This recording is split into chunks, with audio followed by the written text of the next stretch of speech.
Boa noite, amados, de perto e de longe. Hoje, então, é dia 6 de março. 6 de março de 2014. O nosso assunto é a doutrina do milênio, a doutrina do reino messiânico. Aquele reino a respeito do qual tanto se reza sem entendimento e que será orado na tribulação: venha a nós o vosso reino, pelo angustiado remanescente judaico tribulacional, que vai estar sendo perseguido. E nós temos visto que esse reino messiânico, prometido, aguardado há milênios pela comunidade judaica, que teve a sua visitação há 2000 anos atrás pela pessoa do Messias, que alimentava essa expectativa, tudo isso nós vimos, né? Que alimentava essa expectativa, mas que por uma questão de cegueira judicial tropeçaram na pedra de tropeço e não receberam, de tal maneira que a oferta desse reino ficou preterida, adiada, postergada para um futuro mais adiante.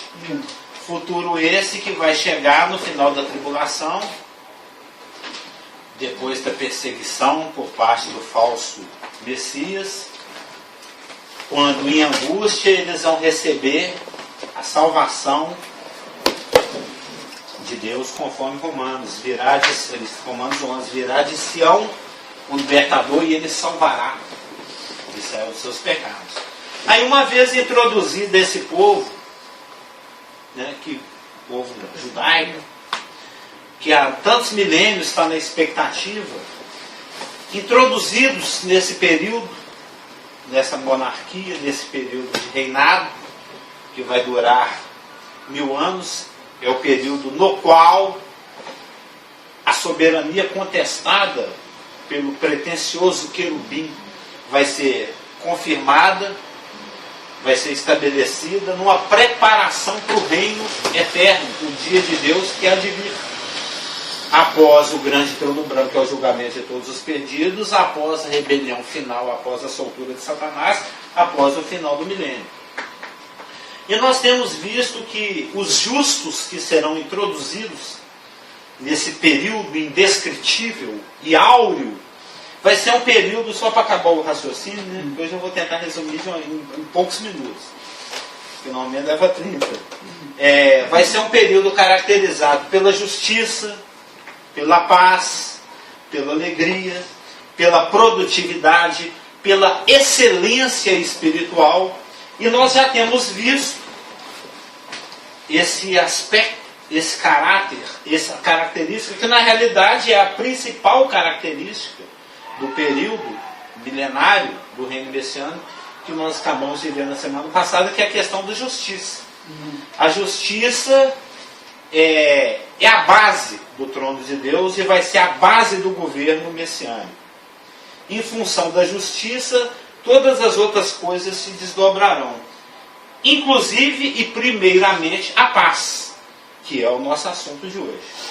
Um comentário? Não, exatamente sobre, pegando enganche também na escola dominical, sobre Jesus como o rei de Israel, que literalmente aí no milênio ele será rei de Israel. E a igreja com sua esposa. Rei de Israel e a partir de Israel. Ele é rei dos seis. Exatamente. Não somente Israel, mas será de porque todas as nações terão de ir adorar o rei dos reis. Então, obrigadas a adorar. Nós vamos ver isso daqui a uns 8 meses. Quando Jesus veio, ele foi rejeitado como rei de Israel, como Messias, na primeira advento.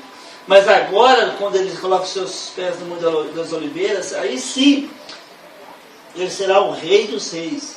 Né? Nós, como surgiu o assunto no domingo, isso para mim não tinha dúvida nenhuma.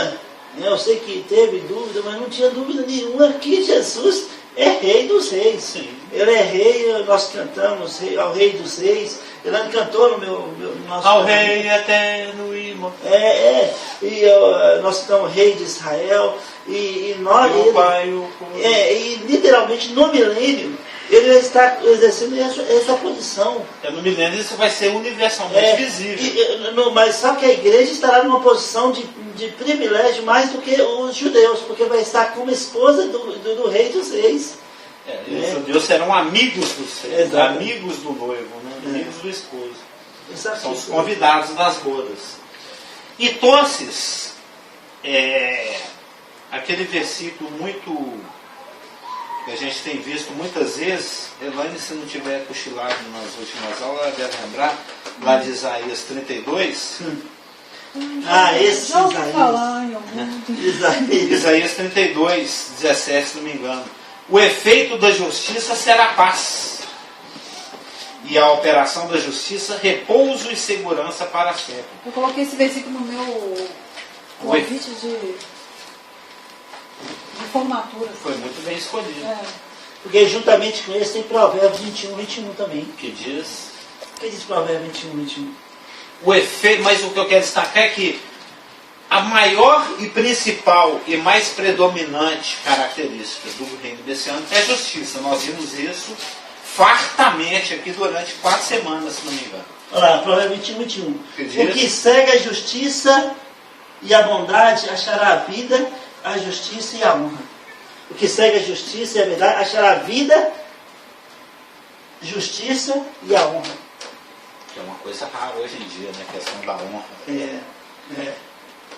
E a partir dessa principal e maior característica, ou caráter do reino desse ano, que é a justiça, a primeira consequência, a consequência mais imediata, inclusive de acordo aí com, dentre outros, Isaías 32, 17, é a paz. Porque quando a gente descreve o caráter e as características do reino milenar, justo, pacífico, próspero, produtivo, de excelência espiritual, tudo que a gente tem falado, o que mais destaca, o que mais imediatamente se percebe é a questão da justiça. E o nosso assunto a partir de hoje, a sua consequência primária, a paz. Por isso que na maior parte das passagens, quando você vai ler a respeito do milênio, fala justiça, paz. Justiça, paz. Justiça, paz.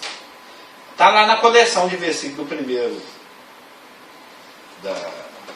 como é que eu chamo isso aqui? Apostila?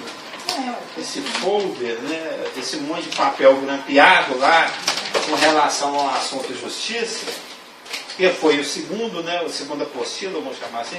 Primeiro foi introdutório. Segundo capítulo. O primeiro capítulo, vamos chamar de capítulo.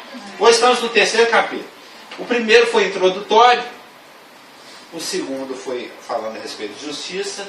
Estamos entrando no terceiro capítulo, que é o aspecto paz. O próximo capítulo já está sendo elaborado é alegria. Nossa, está sendo bom demais estudar alegria. Eu não sabia que era tão assim. Era tão alegre, né? Inclusive eu vou propor no dia que formos estudarmos o aspecto alegria, que é a derivação da paz, que a paz é a derivação da justiça, que nós cantemos a música do eu não sabia que a coisa é tão gargalhante assim. Eu estou indo no hebraico, aprofundando. A coisa é gargalhante. Eu não vou nem falar a respeito do assunto, não, para não tirar o...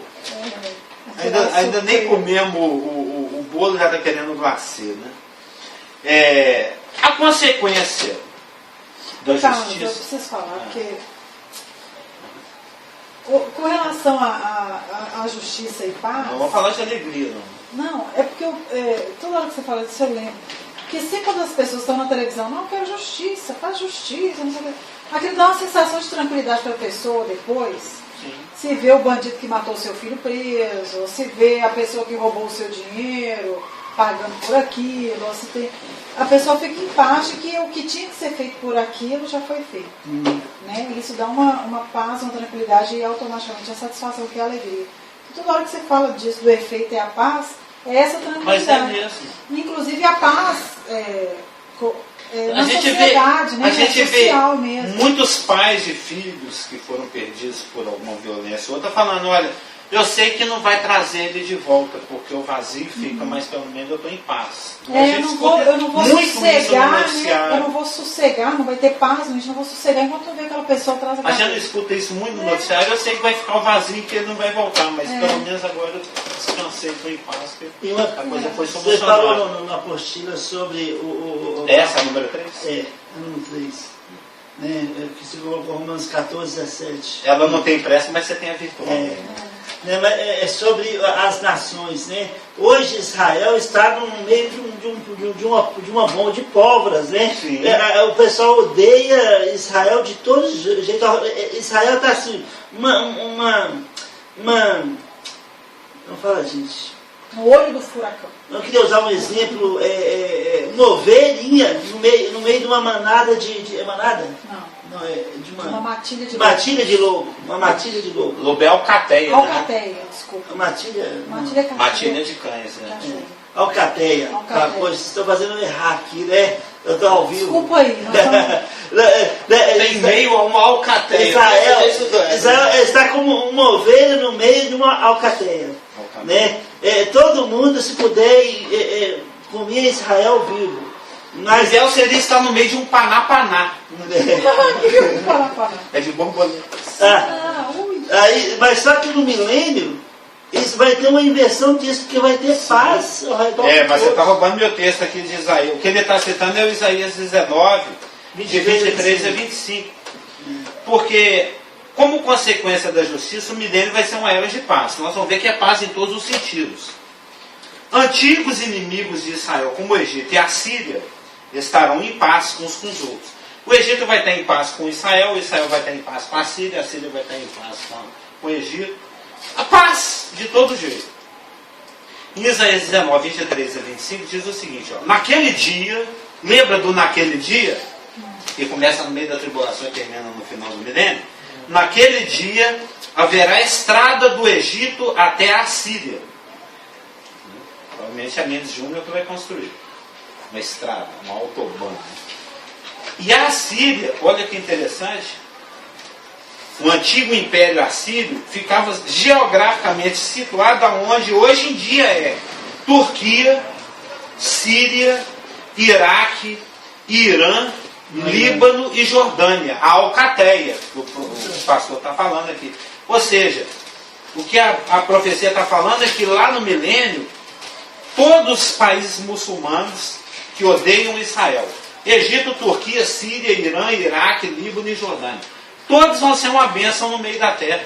Todo mundo em paz um com o outro. O judeu levantando o kippah assim, o árabe reverenciando. Isso hoje em dia é impossível. É só em filme de comédia que a gente vê. Já viu? Os inimigos se beijando, o árabe, tipo, Porco Piloto sumiu. Esse filme assim, esse filme antigo de piada da década de 90. O árabe e o judeu abraçado. É uma piada. Mas isso no milênio vai ser uma realidade.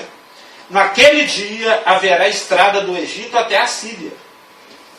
Os assírios irão ao Egito e os egípcios à Síria, passando por Israel, que fica no meio do caminho, no centro da Alcateia.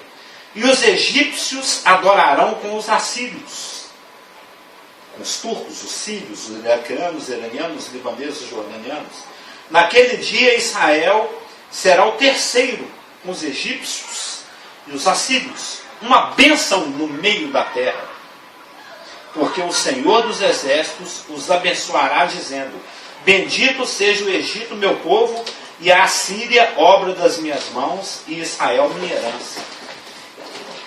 Ruminando, né? Jogando do papo para a boca o gole de capim que eu havia ingerido, como diz o pastor, né? Remoendo. Que nojo. Eu estava pensando, mas matutando. Que amor é esse que Deus tem com o Egito, com a Síria?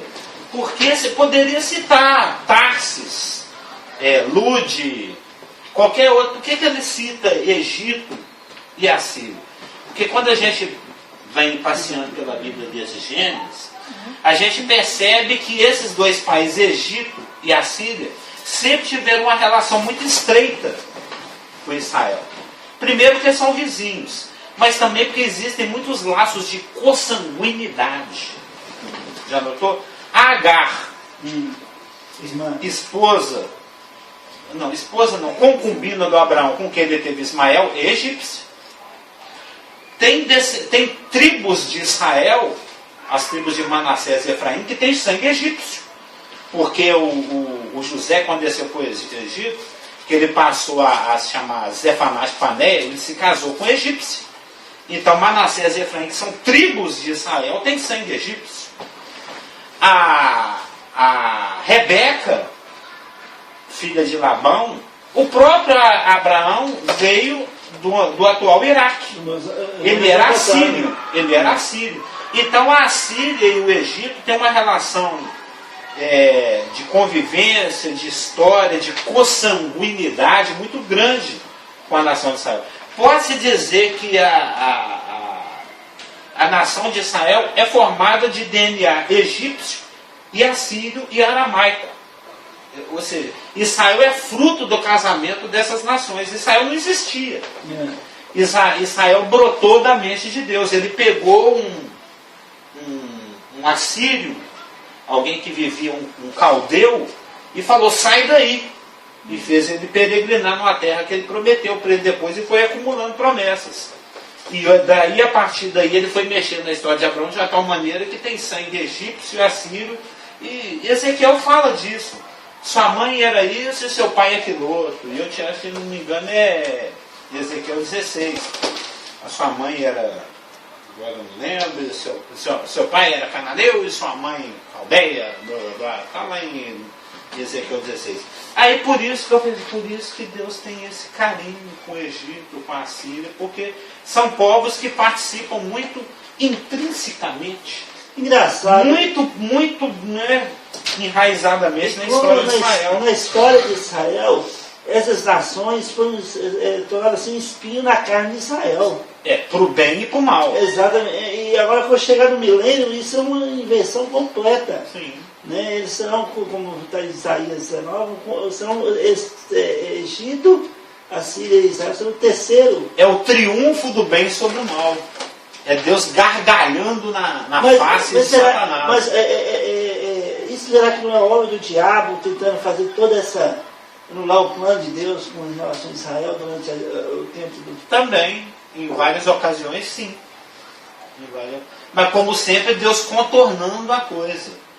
Do pecado de Davi, Deus contornou de tal maneira que veio Salomão. Porque Salomão é filho justo daquela lá. A prostituta Raabe lá de Jericó participa da genealogia de Jesus. Moabita. A Moabita. Assim, tem várias que é fruto de incesto do tio. A Ruth é filha do incesto do sobrinho do Abraão com as suas filhas. Ou seja, eu já falei isso várias vezes, Deus pega a nossa porcariada e consegue tecer a história dele. Amarrar e fazer aquele nozinho que a vovó Márcia tece. Ela ficou chateada com a cara, Davi. Deus prevalece sobre e com e através dos nossos erros. Que somos fariseus da nossa atualidade. Graça, né? É a graça, exatamente. Os fariseus da nossa atualidade, que fica procurando um cisco no olho de uma pessoa enquanto ele está com uma trava no seu. Se for estudar a história, o plano de Deus durante os séculos, eles vão ver como todos tiveram situações de fracassos, de problemas sérios com o pecado, e Deus pegou tudo isso na sua graça e misericórdia. Foi aquilo que foi falado no domingo. É a graça de Deus permeando todas as dispensações. E o mais interessante... Isso cala a boca de todo fariseu. Com certeza. Não, e o que Deus olha é o coração, né? Na hora que a pessoa está disponível para ser usada, então, até aquele que você fala, gosta muito de usar de exemplo, né? Que fez e aconteceu. Manassés. Na hora que ele se arrependeu, demonstrou um coração disponível para Deus de fé e de arrependimento, resolvido seu problema. É assim que Deus vê hoje também. Não, e aí os fariseus da atualidade ficam procurando vivendo procurando cisco nos olhos das pessoas. Isso é falta de compreensão da graça de Deus. Que foi a sua oração inicial. O meu pecado de 1 minuto atrás não muda o meu presente nem o meu futuro. Nunca vai mudar.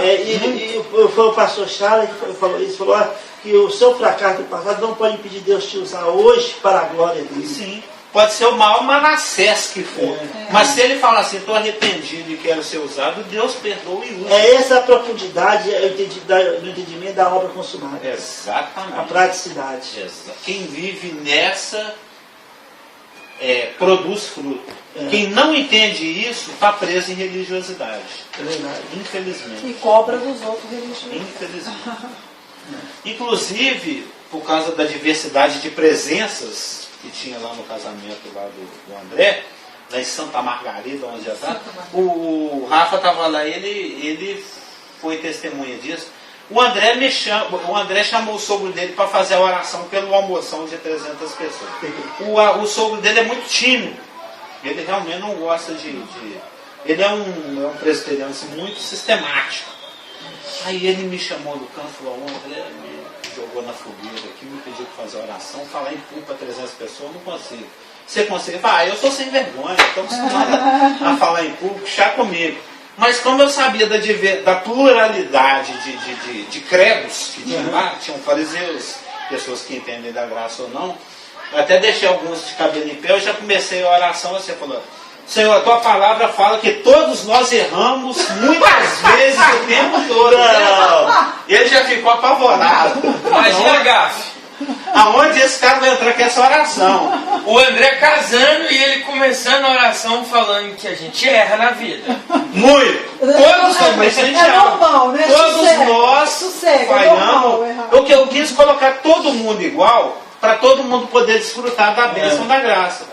Aí na sequência eu falei, mas a tua palavra fala também que as tuas misericórdias são a causa de inocência consumidas e elas se renovam a cada manhã. Então nessa manhã, aí blá blá blá. Amém. Mas eu tinha antes que alguém falasse assim, tem que esse pecador aí, justo ele vai orar aí. Tá sabendo o que eu estou falando? Justo ele vai orar. O que ele está achando que ele é? O mais pecador de todos. Aí eu já comecei, o senhor falou, começa por aqui. Já postou no mesmo livro que aí. Quem estiver procurando o cisco aí, a trave vai gritar. Né? Como diz Jesus, catira a primeira pedra aí, que ele tiver todo mundo. Aí beleza, foi sem conflitos. Então Jerusalém, que é um lugar de conflitos por tantos séculos, vai estar em paz. Salmos 72, 3. Salmos 72, verso 3. Abriu no meio da Bíblia, se não for uma Bíblia com muito comentário, você cai lá. Jerusalém, lugar de conflitos por tantos séculos, estará em paz.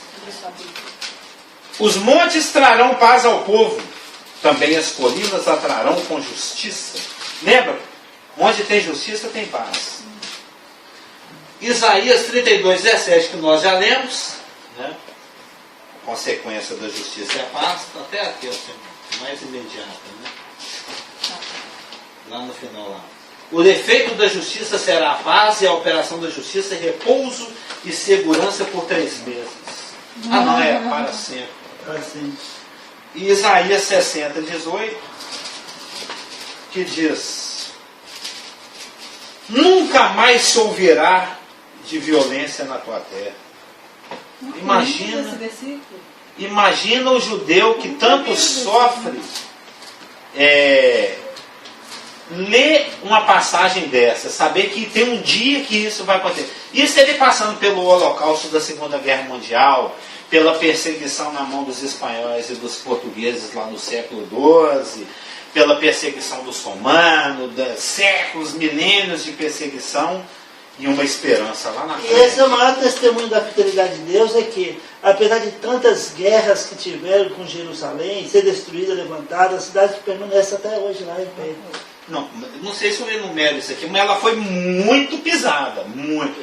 Turco-otomano, britânico, romano, assírio, babilônico, árabe, na época da Égira, lá do século 7, 8, 9, 10 e 11, os árabes. Né? Jerusalém já foi pisoteada. Jesus falou que ia ser pisada até o tempo dos gentios, fala lá em Lucas, mas ela não foi pisada, ela foi sapateada. Né? Mas imagina um judeu quando lê isso.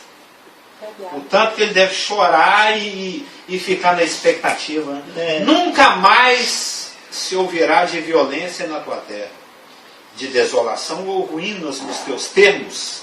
Termo é o que está para dentro da fronteira, né? Mas aos teus muros chamarás Jesus, e as tuas portas Judá. Né? Aos teus muros chamarás salvação, e as tuas portas louvor. Ou seja, o muro vai chamar Yeshua e a porta Iudá. Atualmente, para a gente fazer um contraste entre a situação atual com essa situação futura, predita aqui em Zacarias, aliás, em Isaías. Ainda tem o Zacarias 8, só para acabar de fechar as citações. O louvor é o que você falou? Iudá. É Judá, Judá é louvor. Dessa vez serei bendita. Quando a Lia teve o quarto filho. Não, eu falo da apostila, mas eu gosto de escrever. É quando a Lia teve o quarto filho, né, ela já estava de 4-0 da Raquel, né? Ela teve Rúben, era uma disputa. Você sabe, você já deve ter visto o filme, as duas tinham uma rivalidade pela conquista do coração do marido. Principalmente que o marido era predominantemente de Raquel, a favorita dele, por qual ele trabalhou 14 anos, depois de ser enganado por 7. O enganador foi enganado. Então a Lia tentava compensar essa preferência que Jacó tinha pela Raquel, dando filhos para ele, porque filho é o que conta. Naquela época, filho é o que contava. A riqueza do homem é... Bem-aventurado aquele que enche a sua aljava. Não fala isso no Salmo? Que é um privilégio, que é uma bênção do Senhor achar uma esposa e ter filhos, e bem-aventurado aquele que tem uns montes. Não, mas é a palavra que fala que é como flechas. São como flechas. Quanto mais cheia a aljava, ela quer mais. Tenha, adota. E a Lia já estava batendo de 4-0. Ela já tinha tido o Rubem, o Simeão e o Levi. Fala, agora meu marido vai me querer. Agora ele vai me levitar. Agora ele vai me levitar. Né? Ele vai querer me ter como uma aquisição. Alguém abraçadinho pertinho, que é isso que significa Levi. E mesmo assim ele não abraçou e quis. Aí ela teve um quarto, Judá. E Judá louvou. Fala, agora ele vai me louvar. Dei 4 filhos. A outra está no 0. Mas isso aí é uma outra história. Né? Em Zacarias 8, 4, assim, olhar a coisa do ponto de vista histórico, um contexto bem assim, como a gente tivesse lá, que é gostoso. Assim diz o Senhor dos Exércitos. Eu gosto muitíssimo desse versículo. Ainda nas praças de Jerusalém, outro versículo igual o jumentinho pulando lá, o cabritinho pulando, que a gente deu na semana passada, esse aqui vai estar no da alegria também. Ainda nas praças de Jerusalém, sentar-se-ão velhos e velhos.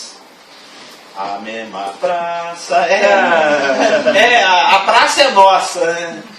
Velhos e velhos. Aí chega aquela velhinha, já viu aquela? O seu arrimo aqui, a bengalinha, né? Sentar-se-ão velhos e velhas, levando cada um seu arrimo. Mas por quê? Uma outra característica do milênio é o que? A longe. Já pensou que ele vem de 738 anos de idade sentando na praça?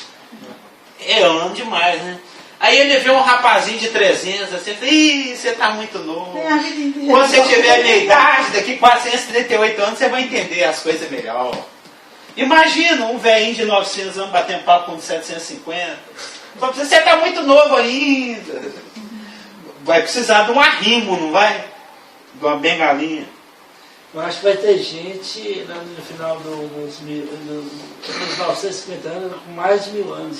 Não, e vai ter. Porque vai ter gente que vai entrar, por exemplo, no milênio, que pensou que vai ter uma tribulação com 50, 60, 70 anos de idade. Então, quando ele chegar com os 950 anos do milênio, vai estar com 1000 e tanto. Sim, não. Imagina o que ele vai ter de história para contar. O cara que atravessou a tribulação, aí chega assim, aquele netinho de 500 anos. Vovô, me conta a história lá, como é que era o anticristo. Ele vai falar antes da tribulação, da igreja, da tribulação e... Sim, nossa. Vai ser muito interessante. Nós vamos estar lá para participar disso tudo. A gente não pensa nisso.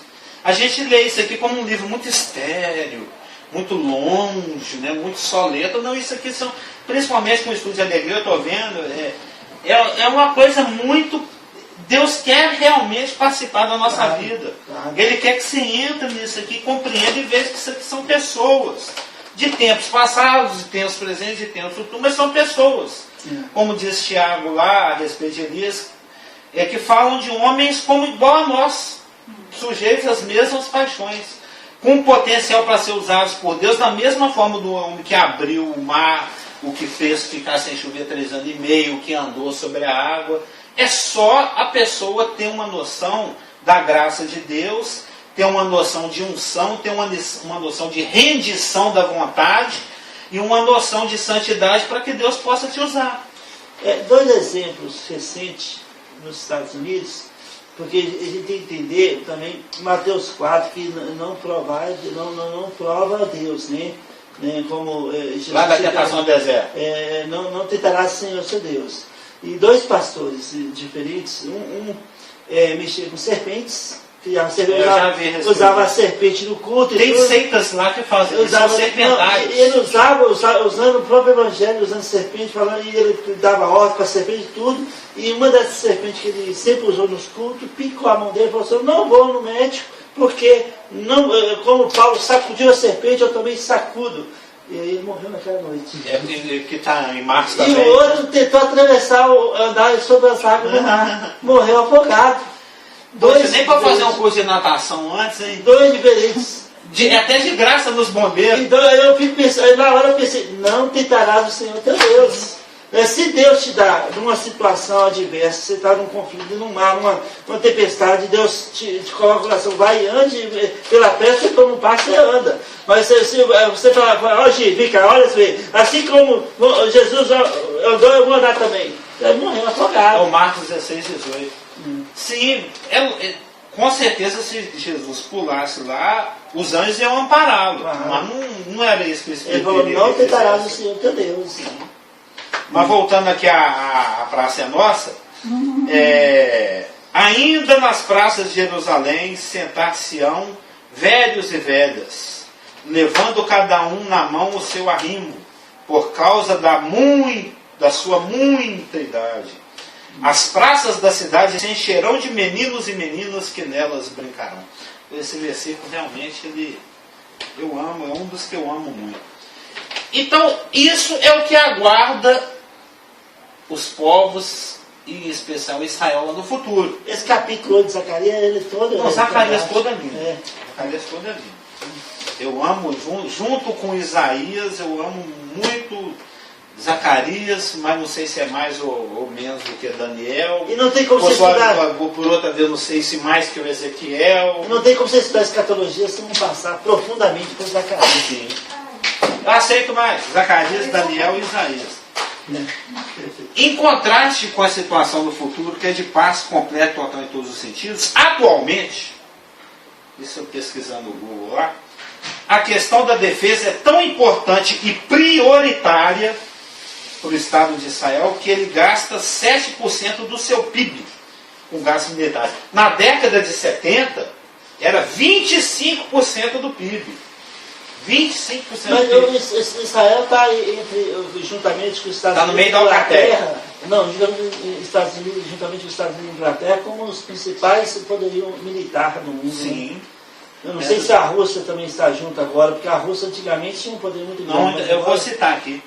Em termos de porcentagem de gasto do PIB com defesa, Israel está em 6º lugar no mundo. Porcentagem do produto interno bruto, que é toda a riqueza produzida pelo país, somada, né? Eu vou espirrar um pouco. Está em 6º lugar, atrás de 5 países árabes, que são os países inimigos, e a Alcateia, que gastam 10%. Enquanto que os países desenvolvidos gastam em média 1,5% do PIB. Ou seja, ele gasta 6 vezes mais com defesa, se preocupa com defesa, do que a maioria dos países, exatamente. Tanto é que os únicos que gastam mais que Israel são aqueles dos quais ele se defende. Que é Irã, Iraque, eu não quis relacionar aqui para não ficar longo, mas são 5 países árabes circunvizinhos de Israel. Isso equivale a 10 bilhões de dólares por ano. Ou seja, Israel é o 10º país que mais gasta com defesa. O primeiro é os Estados Unidos, com 330 bilhões. Nossa. É muito dinheiro. O segundo e o terceiro lugar estão empatados, que é a Rússia e a China, que gastam 48 bilhões cada. Você vê que os Estados Unidos está lá na frente. Tipo, 8 vezes mais do que o segundo e o terceiro lugar, que gasta 48 bilhões. E Israel gasta 10 bilhões de dólares por ano com defesa. Isso, Israel tem 2.482 soldados para cada 100 mil habitantes. Os Estados Unidos têm 507 soldados para cada 100 mil habitantes. 5 vezes mais soldados do que o país que mais gasta com defesa. Esses dados são só... Israel tem muito mais, né? Sim. Para cada 100 mil habitantes, os Estados Unidos têm 507 soldados. Israel, para cada 100 mil habitantes, eles têm 2.482 soldados. Nossa. É uma porcentagem alta da população. É. Além dos convocados na marra, tem os que se oferecem. Voluntariamente, e São os está voluntários. incluindo homens e mulheres. Sim. Eles ficam o tempo inteiro, 100% do tempo de antena acesa. E sempre tem que carregar o fuzil para todo lado. Você olha, todo lado tem que carregar o fuzil. Se bobear, toma tiro. Ele está no meio da alcateia, como falou o pastor. Ele não usou a palavra, né, mas é alcateia. Está cercado de pitbull e rottweiler no meio do quintal. É o carteiro desesperado, né? O carteiro com a mochilinha, aquela camisa amarela, que é a cor que os bichos mais enxergam, para chamar mais atenção ainda. É. Então você imagina. Mas os árabes também têm juntamente com o judeu, não, né? Porque vem no mesmo. Ah, vai no cheiro, é isso? Não, narigão. Ou seja, é porque estão descendendo do mesmo pai, Abraão. Imagina a economia que vai haver no milênio. Dinheiro que hoje em dia é gasto com arma. As águas tornarão em igreja de arar terra. É o que eu vou ler aqui. Ou seja, o investimento em infraestrutura social vai ser gigantesco. Não vai ter mais fome quando eu faço. Sim, com certeza. A terra vai estar muito mais produtiva e vai se gastar dinheiro, ou os recursos vão ser direcionados para fins pacíficos. Só os Estados Unidos vão deixar de gastar 330 bi por ano. Se juntar os 5 países árabes que gastam para odiar Israel, ninguém vai gastar nada. Por isso Israel não vai precisar gastar 10 milhões de dólares por ano para se defender dos 5 países árabes que gastam a pancada de dinheiro para matá-lo. Ou seja, a raiz da instabilidade monetária, financeira, desse desequilíbrio de todos os tipos, é exatamente a falta de foco da humanidade. Que, é lógico, a gente sabe, o mundo jaz do maligno, Deus desse século é Satanás, ele mata e odeia e destrói. Então ele coloca o homem em função disso. Que é tão fácil perceber. Ou seja, não é que nós estamos panguando, não, nós estamos nos matando aqui. Podia estar plantando. A ficha não cai. Porque está cegado, o entendimento está fechado. E mesmo assim no milênio, com tudo isso que você está falando, ainda vai ter pessoas insatisfeitas. Mas que vão ser obrigadas a se submeter ao regime teocrático, monárquico, messiânico. Que se revelarão no final do milênio, sim, quando... como a areia do mar vai haver um mundo de rebeldes, sim. Ô Carlos, desculpa. Toda hora que você quer sair, né? Mas você vai falar, eu sei que não está nessa página, mas você vai falar também de como vai funcionar o sacrifício de adoração. Sim, isso daqui uns 9 meses. Não é porque na hora que falou de gente que não está satisfeita, que muita gente vai ficar irritada, tudo, mas se arrepende e volta, não, realmente. Não, primeiro nós vamos ver as características. Na parte quando nós vamos ver a alegria, depois nós vamos ver a questão da espiritualidade. Nós vamos ver a forma de governo, a parte administrativa, a participação de Davi, o organograma que fala. Pode ser. O fluxograma do poder, como é que vai esqueleto, ser. né? Nós vamos ver a questão da adoração. Tá? Nós temos 2 anos para estudar esse assunto. Não, é porque na hora que falou ali da pessoa irritada e com pecado, claro que o sacrifício não tem nada a ver com isso, porque Jesus vai estar reinando. Sim. Mas assim, vai ser memorial igual a ceia. O memorial, beleza. Deus ele é chegado no memorial, não sei se vocês já notaram. Aí, o pastor citou, e eu já ia citar, Isaías 2,4. E ele julgará as nações e repreenderá muitos povos. Lembra da vara de ferro? Estes converterão as suas espadas em enxadões e as suas lanças em foices. Uma nação não levantará espada contra outra nação, nem aprenderão mais a guerrear. Será um imenso investimento em progresso infraestrutural, ações sociais e desenvolvimento, o que trará total prosperidade a todos. Estou repetindo o que eu tinha falado. Aí, uma pergunta se faz mistério. Uma pergunta se faz necessária.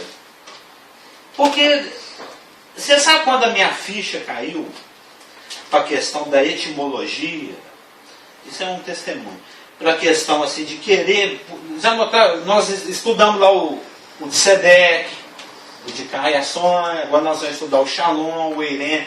Por que é importante definir termos? Porque senão eu posso estar falando uma coisa aqui, e ele, por incrível que pareça, pode estar entendendo uma coisa, a mesma palavra. Ele pode estar entendendo uma coisa, ele pode entender você, por causa do que a gente acha. Porque quando... Do próprio conhecimento de cada um, né? Os níveis de conhecimento. Pedro, você me ama? Exatamente. Isso não faz o mínimo sentido no português. Pedro, você me ama? Você tem que ir lá, nós somos no grego. Jesus está de sacanagem, tá na minha cara. A pergunta que eu fiz para ele foi... Não, Jesus tinha um senso de humor assim, porque ele parece que ele está tirando Pedro. Fazendo a mesma pergunta 3 vezes. Até entender. Não, entendo, eu te gosto. Até mudar o filos pro ágape. Nós tivemos lá no grego. Porque teve há uns 318 anos e 6 meses atrás, a gente ainda estava lá na Gararu. O Ivan, ele chegou perto de mim, ele gostava de me pôr para correr de... Como é que chama a questão que tem no São João? Assim, quando você correr para trás, busca-pé, né? Aí me põe no sábado de futebol. Ainda existe aquilo? Existia. Aí, é do seu tempo, né?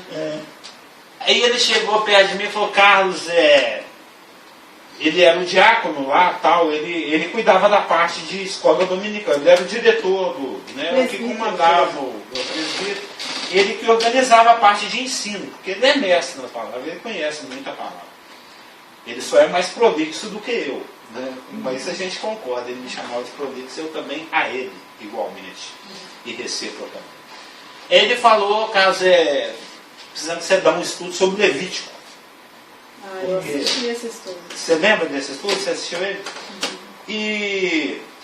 Mas antes eu quero fazer um teste com você. O que você entende por sacrifício? Aí, meu passado católico romano obrigatório, né, que a gente nasce automaticamente, foi católico. Né? Eu falei, sacrifício é aquilo que você custa fazer. Né? Sacrifício é aquilo que é penoso, não é?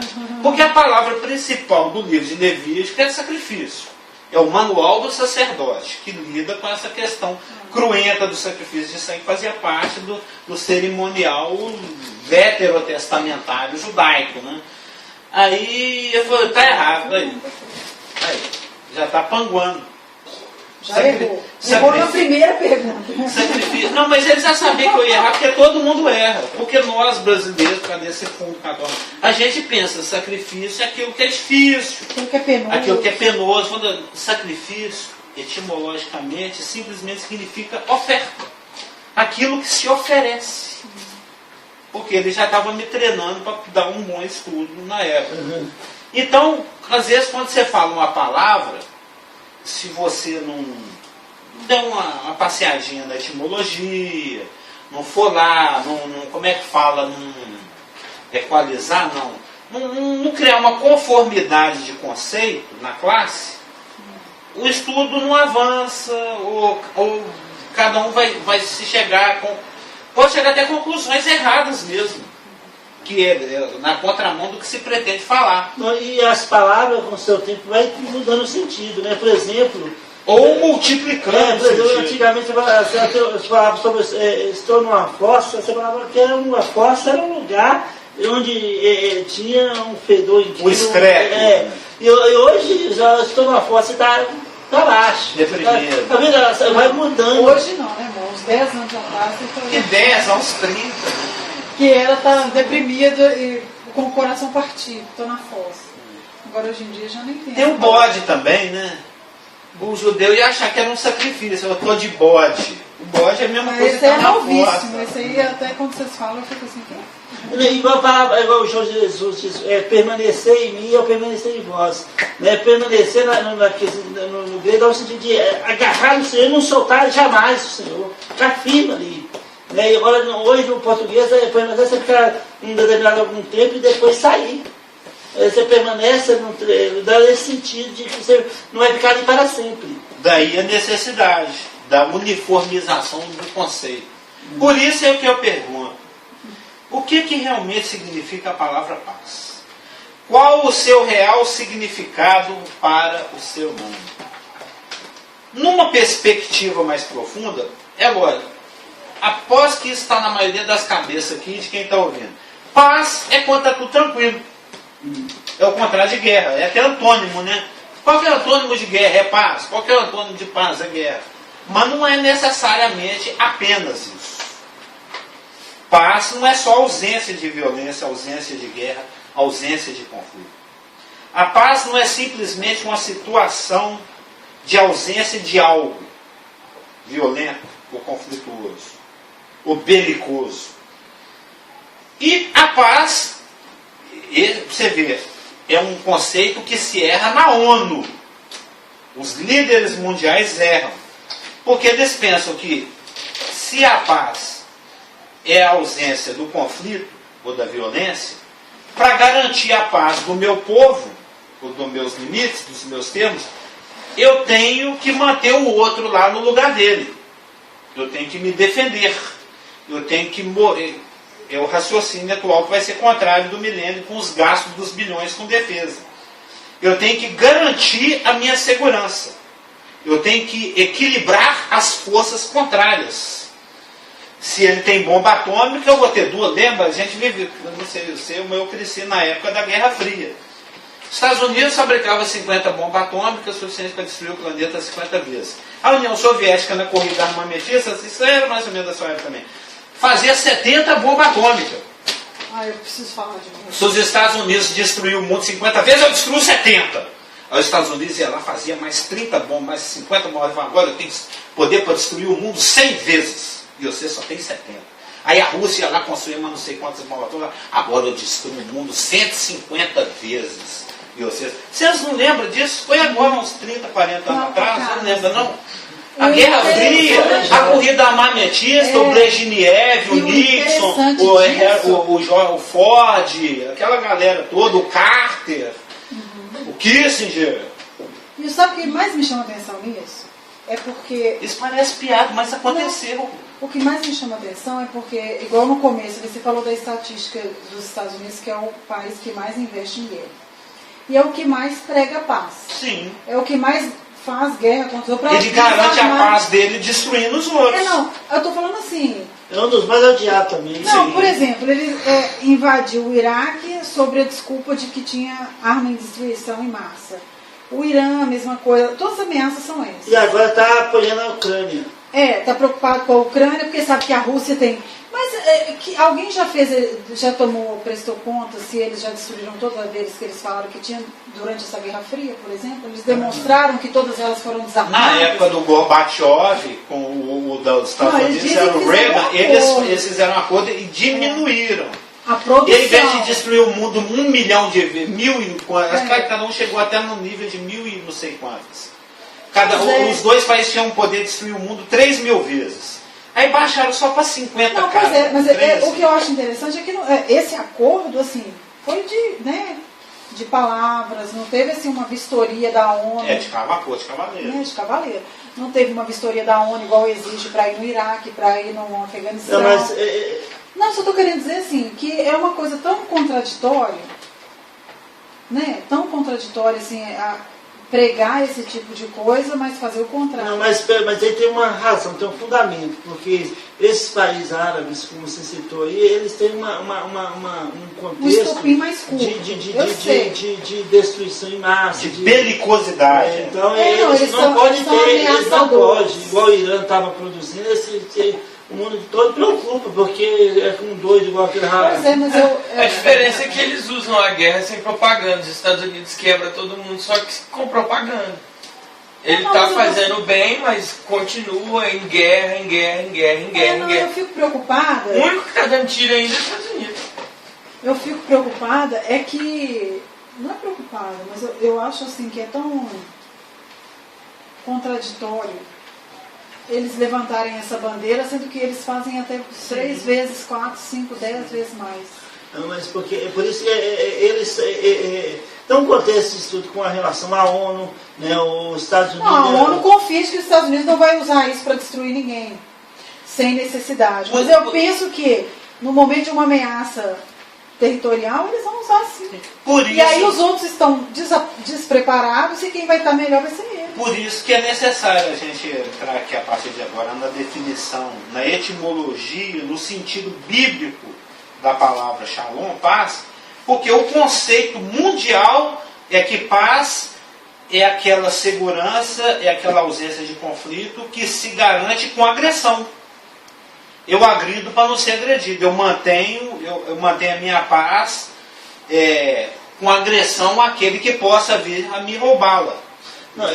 Eu gasto com guerra para garantir a minha paz e a minha segurança. Esse é o conceito mundial de paz. Eu trabalho num condomínio onde todo mundo que está lá, todo mundo que tem casa lá dentro é rico, que contrata segurança armado para te revistar antes de você entrar dentro do condomínio dele. Quem está preso? Por que precisa de uma segurança para entrar nesse condomínio? A paz deles é movida através de muros e de força. É isso que eu estou falando. A paz é o que se garante com a força. É nada mais que uma guerra fria. Vamos supor, eu tenho uma arma do lado de cá e eu quero roubar a casa do lado de lá. Mas eu só não vou roubar a casa do lado de lá porque do lado de lá tem uma arma do lado de lá. Então, quando eu tiver 2 armas do lado de cá, aí sim eu posso entrar na casa do lado de lá, que tem 2 armas do lado de cá. Só que o motivo pelo qual um quer a paz é a própria falta de segurança que ele sente. Então, se eu me sinto seguro, ao mesmo tempo que eu estou em paz, eu me torno agressivo. Porque eu sou mais forte do que você. Pois é, e essa é a teoria dos Estados Unidos. Isso que eu estou querendo dizer. Como você disse, o país que tem mais armamento. É o país que garante a paz do mundo, teoricamente. Que mais investe nisso. Não, pois é, mas é uma coisa, para mim, antagônica. Porque sim. Eles não... Mas ele que manda nas cartas. Pois é, mas você está caindo na ficha que a paz é algo que se garante com a força. Exatamente. E isso é contrassensual, contraditório. E outra coisa também é que o mundo almeja essa paz. Tanto quando a igreja é tirada, o anticristo vai conseguir uma paz mundial de tal forma que todos vão para ele. Provisoriamente ele vai conseguir equilibrar. 3 anos e meio, ele vai conseguir de uma maneira ou outra, né, trazer uma paz mundial que todo mundo vai voltar o meu entendimento é que os Estados Unidos ou a Rússia, esses países que têm esses grandes armamentos, mas principalmente os Estados Unidos que tem uma influência na ONU, eles não têm esse armamento só para essa busca. Israel tem a bomba atômica. Não só para essa busca da segurança, igual o exemplo, né? Dá para entender bem. Eu só tenho segurança para ter tranquilidade. Quem vai entrar aqui não vai afligir minha paz. Mas eles têm muito mais do que isso. Eles não têm só para garantir o território deles, eles têm para destruir tudo se tudo for ameaça. Então já misturou. Se eles se sentem ameaçados, por exemplo, por causa de Israel, os Estados Unidos é muito odiado pelo mundo árabe. Sim. Porque Israel, querendo ou não, os Estados Unidos... Então, na verdade, é uma provisão de Claro, é o padrinho número 1 de Israel, os Estados Unidos. Coisa, eles estão preparados para ir lá. Então, o que acontece? Aliás, tem QG lá dentro. Por isso, quando as torres gêmeas foram destruídas, o mundo árabe começou a fazer festa, soltar foguete, dar uma gargalhada lá e cantar. E passou nos jornais do mundo inteiro isso. Sim, é verdade. Né? Então, que era uma fortaleza, né, que ajudava Israel. Mas a paz bíblica não é essa. que a gente está falando aqui? 5 minutos? Ah, eu estou sem Não, ainda papel. não. A paz bíblica não é essa, não. Essa que é garantida na pancada, na ameaça. Eu acho que a definição de shalom é melhor você deixar para o próximo domingo, próximo aqui, que nós vamos ter. Mas vamos dar um gostinho aqui. Dá para iniciar só para pensar. Ela está desprovida de apostila, não tem como fazer a cola antecipada. A paz bíblica, a paz shalômica, vendo shalom.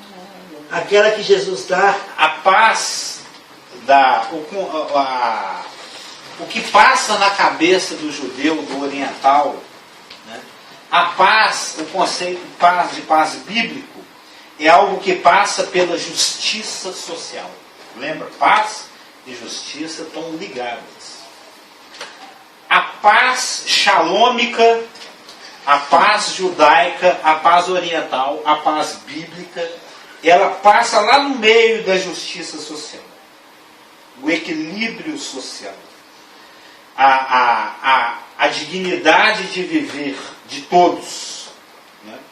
O termo hebraico shalom, eu lembro do Fernando Clausen ensinando, fala o OM engolindo assim, shalom, o homem fala para dentro.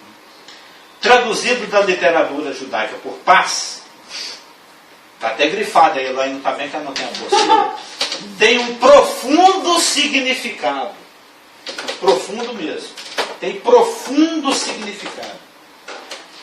A paz nos textos sagrados da cultura judaica não é um pacto que possibilita uma vida tranquila. Nem é o tempo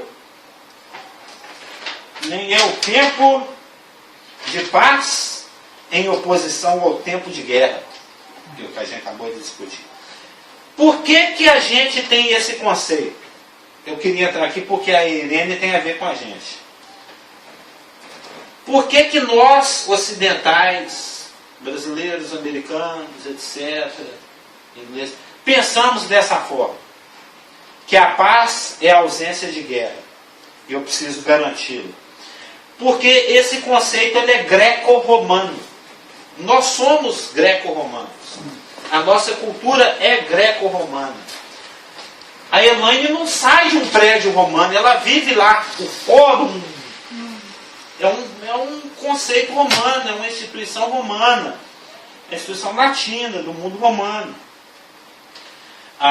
Se por um lado, antes de entrar em Shalom, que é para a semana que vem, como pediu o pastor, que é o conceito bíblico, judaico, de paz. Em contraposição, nós temos a Eirene. Se você for lá em Gálatas, lá, o fruto do Espírito é amor, alegria, Eirene. Né? O fruto é ágape, aletheia, Eirene. Eirene é a palavra que é traduzida paz no grego, no Novo Testamento. Eirene era uma das 12 horas. Hora é o nome de um conjunto de divindades. Eram 12 garotas, lá do Olimpo. Vocês têm noção de mitologia grega, né? Faz parte da nossa cultura. É o alicerce da nossa civilização, a cultura greca. Lá no Olimpo, que é o lugar daqueles deuses à toa lá que não fazia nada, para saber inventar a história, tinham 12 mulheres lá. As 12 horas, ou orai. O oráculo. Isso aí já é outro assunto. Oráculo é a palavra. Não. Essas garotas, elas mantinham o equilíbrio das coisas. As coisas equilibradas. Inclusive, a Eirene era uma deusa assim, muito calminha, sabe? Muito serinha, né? Ela tinha uma voz assim, miúda, calma. Ela era uma garota. Vai com Deus. Fica com Deus. Aí, gente, fica na boa. Ela era uma mulher assim, muito calma. Era uma das 12 horas. Era uma deusa da voz miúda. Uma deusa calma. Ele era uma das 12 guardiãs da ordem natural das coisas. Essas orai, tudo termina com ai no grego, é plural, né? As 12 orai, né, de onde nós temos horas, elas cuidavam que depois da primavera viesse o verão, depois do verão viesse o outono, depois do outono o inverno, depois do orvalho da manhã viesse o calor do meio-dia, depois do calor. Isso é a mitologia grega. Depois do calor do meio-dia viesse o declinar da tarde, depois viesse a noite. Que a plantinha realizasse a sua fotossíntese, ela misturasse os nutrientes que ela retirava da terra com a água e com a luz do sol ela pudesse realizar a fotossíntese. Que as florestas crescessem, que a mata ciliar se estendesse. Ou seja, elas mantinham o equilíbrio natural das coisas. A gente sabe que é Deus que cuida disso tudo, mas o conceito deles era isso aí. O ciclo anual de crescimento de vegetação, estações climáticas e etc. Isso tudo é aí? Não, as 12 orais. Tá. Ela era uma das. A paz era considerada pelos gregos como algo passageiro, algo temporário, assim como o passar de uma estação. Hoje eu estou em paz, amanhã eu posso estar em guerra, porque a qualquer momento vem os espartanos aqui e invade Atenas. Já estudou Atenas, os espartanos, você também já estudou. O bicho podia pegar a qualquer momento. Inclusive, por exemplo, Nabucodonosor, quando ele saiu para atacar os egípcios que saíram do Egito lá em Carquemes, quando ele recebeu a notícia que o pai dele morreu, antes dele descer aqui para invadir, passar por Jerusalém e levar o Daniel cativo, a gente falou disso há 300 anos atrás, lá na escola dominical, no capítulo 1 de Daniel. Foi numa primavera. Foi na primavera do ano 605. Ou seja, por questões de otimização, por uma questão de... Só o Napoleão e o Hitler que é burro de invadir a Rússia no inverno. É um contrassenso. Você vai brigar quando os dias e as noites eles têm o mesmo um equilíbrio de claridade com escuridão, as coisas são mais fáceis, os passarinhos cantam, as flores desabrocham, não está caindo neve, você não está atolado em 1 metro de neve. E mesmo porque as deusas da primavera, elas tinham a voz miúda, ela era tranquila e tal. E ela favorecia. Então eles partiam para a guerra sob os auspícios de Irene. Né? Eles iam guerrear protegidos pela calma da Irene, pela paz da Irene. Garantia a minha paz matando o outro lá, destruindo os velhos, crianças e as grávidas. Era o jeito deles pensar. Isso até os gregos. Até que vieram os romanos. Lembra? Depois dos gregos eram os romanos. Depois do leopardo, veio um bicho feroz. Eu já falei também sobre o Império Romano, o império mais terrível que já teve. Tudo que era grego foi adotado pelo romano. Em todos os aspectos. Em termos etimológicos, em termos de adoração, em termos de culto, em termos de vestuário, em termos de arquitetura, em termos de culinária. Já foi falado. Os conquistadores foram conquistados pelos conquistados. Eles venceram na força, mas eles gostaram da cultura grega, de tudo grego, é muito rico e adotaram. Então as deusas gregas passaram para o panteão romano com outros nomes. Todo mundo sabe disso. E os romanos adotaram as 12 horas. Por isso que, inclusive, nós temos 12 horas hoje. Entendeu? É a divisão do estabelecimento das coisas. Adotada pelos romanos, Irene passou a se chamar Pax. Pax. Nossa língua vem do latim. Que usaram o conceito para fracionar não apenas o ano, mas também o dia. Conceito que é usado até hoje. O dia tem 12 horas. Ou seja, com o advento do Império Romano, se a paz era algo que podia ser perdido ou convertido em guerra, assim, de uma estação para outra, agora é de quê? De quê, Elaine? De quê? De uma hora para outra. A coisa ficou mais volátil ainda, que é o mundo que nós vivemos hoje. Eu ia falar de um ano para outro. Mais volátil, não. Estação não dura 3 meses, né, Elaine? Pelo amor de Deus, 3 vezes 4, 12. Se antes, assim, a cada 3 meses a coisa podia mudar, hoje é igual o Lombardi, né? De hora em hora, né? A coisa muda assim, volatilmente, de uma hora para outra. O Lombardi já foi, né? A paz se tornou mais volátil ainda. e poderia passar não de uma estação para outra, mas de um momento para o outro. Os antigos preferiam atacar sob os auspícios de Clóris, a hora da primavera. Mas Roma atacava com todo o poder, em qualquer hora, sem dar chance para a resposta do inimigo, até mesmo no inverno e nos dias sagrados dos agredidos. Por isso, você vê como é que é importante. A gente entende lá Mateus 24, 20. Orai para que a vossa fuga não se dê no inverno, nem no sábado. Porque o anticristo é romano. Pode ser que ele pratique essa forma romana, traiçoeira, de atacar. Porque era assim, meio que um acordo, não é por escrito, mas de cavaleiro. Ô, gente, quando a gente for brigar, vamos brigar na primavera.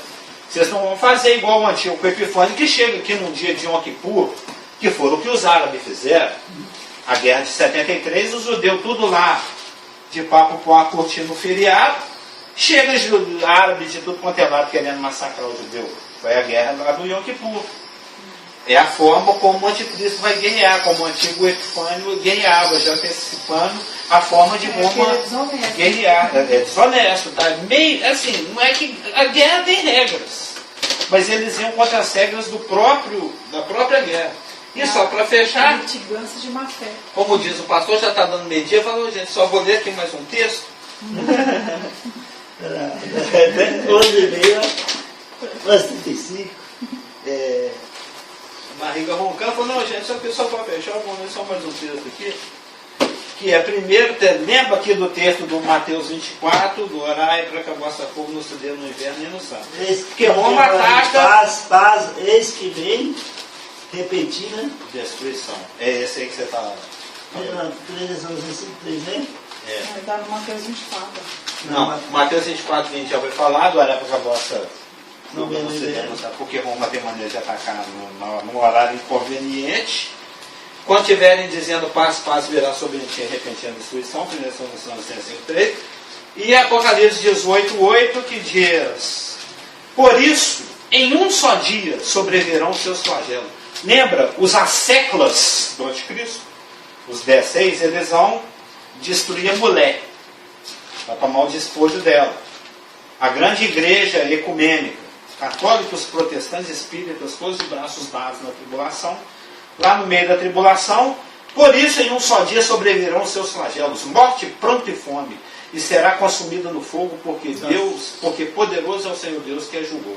Ou seja, a forma romana de guerrear é essa, traiçoeira, repentina, fazer com que a paz seja algo volátil, que pode acabar a qualquer momento. E é algo que tem que ser garantido pela força. Esse é o nosso conceito. E até falar que é garantido pela força, que o exemplo do Rafael é ótimo, que ele falou lá dos condomínios. E que você disse que a paz bíblica passa pela justiça social. Que é o nosso assunto da semana que vem. Que é a justiça social. E a questão dos condomínios é exatamente a desigualdade social que garante a paz para eles, porque eles têm como pagar ou segurança para ficar lá. Sim. Vigiando, Tem, até vou falar de novo nesse estudo esse aqui. exemplo é bom. Aquele rap, veja quanto boy, veja quanta mina, tem não sei o que lá, parado na esquina. Que os rapeiros lá, Eu não escuto essas coisas, não. Não sei o que você fala. vê os boys lá de moto, de carro, gastando água lá para lavar o carro. Lá é a injustiça social que faz com que eles agridam esse condomínio. Exatamente essa Eu não desigualdade. lembro o nome desse conjunto, mas tem essa música, olha quanto boy, olha quanta mina. Ou seja, na semana que vem, em contraponto a esse conceito que ocidental, romano, greco, que nós temos de paz, nós vamos ver que o conceito de paz bíblico, judaico, é outro. É algo que passa pela justiça social. Amém? Olha lá, passou 5 minutinhos já. Posso orar?